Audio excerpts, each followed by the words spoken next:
بسم اللہ الرحمن الرحیم۔ شروع اللہ کے نام سے جو بڑا مہربان اور نہایت رحم کرنے والا ہے۔ معزز دوستو، السلام علیکم۔ آج میں آپ کو حضرت بلال رضی اللہ تعالی عنہ کی زبان سے پاک پیغمبر صلی اللہ علیہ وسلم کی پہچان کا واقعہ بتانے والا ہوں۔ حضرت بلال رضی اللہ تعالی عنہ سے ایک دفعہ کسی نے پوچھا کہ آپ نے پہلی دفعہ حضور نبی کریم صلی اللہ علیہ وسلم کو کیسے دیکھا؟ بلال رضی اللہ تعالی عنہ فرماتے ہیں کہ میں مکہ کے لوگوں کو بہت ہی کم جانتا تھا، کیونکہ غلام تھا۔ عرب میں غلاموں سے انسانیت سوچ سلوک عام تھا، ان کی استطاعت سے بڑھ کر ان سے کام لیا جاتا تھا، تو مجھے کبھی اتنا وقت ہی نہیں ملتا تھا کہ باہر نکل کر لوگوں سے ملوں، لہذا مجھے حضور پاک صلی اللہ علیہ وسلم یا اسلام یا اس طرح کی کسی چیز کا قطعی علم نہ تھا۔ ایک دفعہ کیا ہوا کہ مجھے سخت بخار نے آ لیا، بہت سخت بخار تھا، سخت جاڑے کا موسم تھا اور انتہائی ٹھنڈ اور بخار نے مجھے کمزور کر کے رکھ دیا۔ میں نے لحاف اوڑھا اور لیٹ گیا۔ ادھر میرا مالک جو یہ دیکھنے آیا کہ میں جو پیس رہا ہوں یا نہیں، وہ مجھے لحاف اوڑھ کے لیٹا دیکھ کے آگ بگولا ہو گیا، یعنی غصے میں لال پیلا ہو گیا۔ اس نے لحاف اتارا اور سزا کے طور پر یہ میری قمیص بھی اتروا دی اور مجھے کھلے صحن میں دروازے کے پاس بٹھا دیا کہ یہاں بیٹھ کے جو پیس۔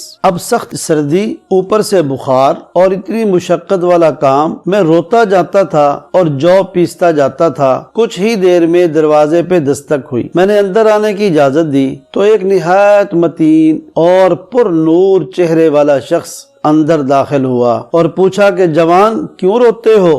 جواب میں نے کہا جاؤ اپنا کام کرو، تمہیں اس سے کیا؟ میں جس وجہ سے بھی روؤں، یہاں پوچھنے والے بہت آتے ہیں لیکن مداوع کوئی نہیں کرتا۔ قصہ مختصر کہ حضرت بلال رضی اللہ تعالی عنہ نے حضور صلی اللہ علیہ وسلم کو کافی سخت جملے کہے۔ حضور صلی اللہ علیہ وسلم یہ جملے سن کر چل پڑے۔ جب چل پڑے تو بلال نے کہا کہ بس، میں نہیں کہتا تھا کہ پوچھتے سب ہیں لیکن مداوع کوئی نہیں کرتا۔ حضور صلی اللہ علیہ وسلم یہ سن کر بھی چلتے رہے۔ بلال کہتے ہیں کہ دل میں جو ہلکی سی امید جاگی تھی کہ یہ شخص کوئی مدد کرے گا، وہ بھی گئی، لیکن بلال کو کیا معلوم کہ جس شخص سے اب اس کا واسطہ پڑا ہے وہ عام شخص نہیں، وہ رحمت للعالمین ہے۔ بلال کہتے ہیں کہ کچھ ہی دیر میں وہ شخص واپس آ گیا۔ اس کے ایک ہاتھ میں گرم دودھ کا پیالہ اور دوسرے میں کھجوریں تھیں۔ اس نے وہ کھجوریں اور دودھ مجھے دیا اور کہا کھاؤ پیو اور جا کے سو جاؤ۔ میں نے کہا تو یہ جو کون پیسے گا؟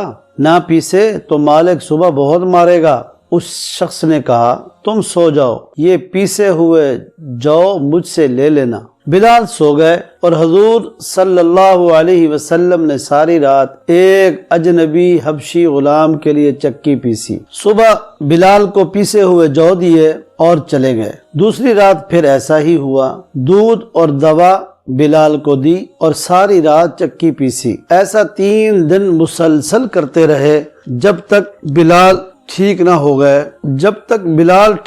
گئے۔ یہ تھا وہ تعارف جس کے بطن سے اس لافانی عشق نے جنم لیا۔ آج بھی بلال کو صحابی رسول بعد میں